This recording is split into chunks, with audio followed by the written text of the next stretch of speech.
నేనేమైనా ఊరుకున్నానా? నా కూతురికి, నా బిడ్డకి నేనేం పెట్టినా? విద్య, నిర్వాణ, మంచు, ఆనంద్ అని పెట్టిన. విద్య, నిర్వాణ, మంచు, ఆనంద్. కాదమ్మా, ఇప్పుడు నీ బిడ్డకు కూడా మంచి ఎట్లా వస్తుంది? నీకంటే వచ్చింది అనుకో మీ నాయనది. ఇప్పుడు అత్తగారింటికి పోయిన అత్తగారు వాళ్ళ పేరు వస్తుంది కదా, ఇంటి పేరు.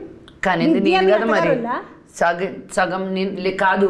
విద్య మా అమ్మ పేరు, నిర్వాణ నేను ఎప్పుడు పెట్టుకోవాలనుకున్న పేరు, మంచు మా ఇంటి పేరు, ఆనంద్ వాళ్ళ నాన్న పేరు. వాళ్ళకి ఇంటి పేర్లు ఉండవు తమిళ్లో, సో మారిపోతూ ఉంటుంది.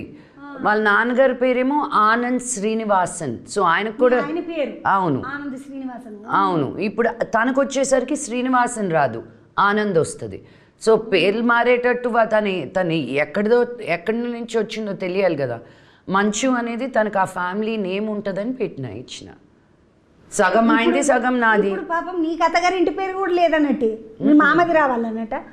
లేదు, మా ఆయనది తీసుకోవాలి నేను. ఇప్పుడు మంచు, లక్ష్మి, ఆనందు. మంచు, లక్ష్మి, ప్రసన్న, ఆనందు.